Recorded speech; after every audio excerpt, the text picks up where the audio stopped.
A preach from Genesis 3 in Malayalam. ഉൽപ്പത്തി 3 അധ്യായത്തെ ആസ്പദമാക്കി ഒരു പ്രസംഗം. വിഷയം: പാപത്തിന്റെ വീഴ്ചയും ദൈവത്തിന്റെ രക്ഷാപദ്ധതിയും.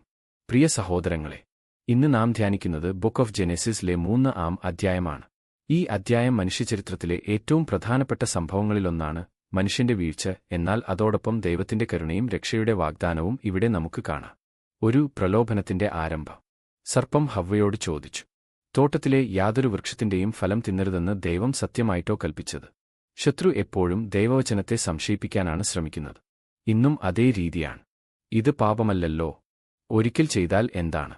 എല്ലാവരും ചെയ്യുന്നതല്ലേ? പാപം ഒരിക്കലും പെട്ടെന്ന് വരില്ല, അത് ചിന്തയിൽ തുടങ്ങുന്നു. പാഠം: ദൈവവചനം അറിയാത്തവൻ എളുപ്പത്തിൽ വഞ്ചിക്കപ്പെടും. 2. അനുസരണക്കേടിന്റെ ഫലം. ഹവ്വയും ആദാമും ദൈവത്തിന്റെ കൽപ്പന ലംഘിച്ചു. അപ്പോൾ അവരുടെ കണ്ണുകൾ തുറന്നു. ലജ്ജ ഉണ്ടായി. അവർ ദൈവത്തിൽ നിന്ന് ഒളിച്ചു. പാപം മനുഷ്യനെ ദൈവത്തിൽ നിന്ന് അകറ്റുന്നു. പാപം ആദ്യം ആകർഷകമായി തോന്നും, പക്ഷേ അതിന്റെ അവസാനം വേർപാടും ശൂന്യതയുമാണ്. ഇന്നും പലരും സന്തോഷം അന്വേഷിക്കുമ്പോൾ പാപത്തിൽ വീഴുന്നു, എന്നാൽ യഥാർത്ഥ സമാധാനം ദൈവസന്നിധിയിലാണ്. 3. നീ എവിടെയാണ്? ദൈവത്തിന്റെ വിളി. ദൈവം ആദാമിനോട് ചോദിച്ചു, നീ എവിടെയാണ്? ദൈവത്തിന് ആദാം എവിടെയെന്ന് അറിയില്ലായിരുന്നതുകൊണ്ടല്ല, പക്ഷേ ആദാമിന്റെ ആത്മീയ അവസ്ഥയെക്കുറിച്ചാണ് ദൈവം ചോദിച്ചത്. ഇന്നും ദൈവം നമ്മോടും ചോദിക്കുന്നു, നിന്റെ ആത്മീയ ജീവിതം എവിടെയാണ്? നീ എനിക്ക് സമീപമാണോ അകലെയാണോ? ദൈവം ശിക്ഷിക്കാൻ മാത്രം വരുന്നില്ല, തിരികെ വിളിക്കാനാണ് വരുന്നത്.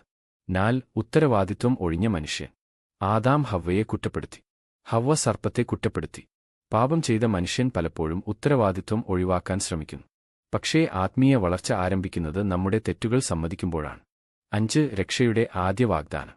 ബുക്ക് ഓഫ് ജെനസിസ് 3:15 ദൈവം സർപ്പത്തോട് പറയുന്നു, സ്ത്രീയുടെ സന്തതി നിന്റെ തല തകർക്കും. ഇത് ജീസസ് ക്രൈസ്റ്റിനെക്കുറിച്ചുള്ള ആദ്യ പ്രവചനമായി കാണപ്പെടുന്നു. മനുഷ്യൻ വീണെങ്കിലും ദൈവം രക്ഷയുടെ വഴി തയ്യാറാക്കി.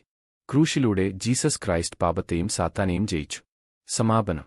ഉൽപ്പത്തി 3 നമ്മെ പഠിപ്പിക്കുന്നത്: പാപം വഞ്ചനയിലൂടെ തുടങ്ങുന്നു. പാപം ദൈവത്തിൽ നിന്ന് അകറ്റുന്നു. ദൈവം ഇന്നും മനുഷ്യനെ അന്വേഷിക്കുന്നു. ദൈവത്തിനുണ്ട് രക്ഷയുടെ പദ്ധതി. ഇന്ന് ദൈവത്തിന്റെ ശബ്ദം കേൾക്കുകയാണെങ്കിൽ ഹൃദയം കടുപ്പിക്കരുത്.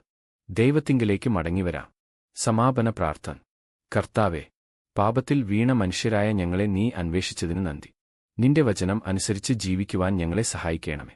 ഞങ്ങളുടെ ഹൃദയം ശുദ്ധീകരിക്കണമേ. ജീസസ് ക്രൈസ്റ്റ് നാമത്തിൽ പ്രാർത്ഥിക്കുന്നു. ആമേൻ.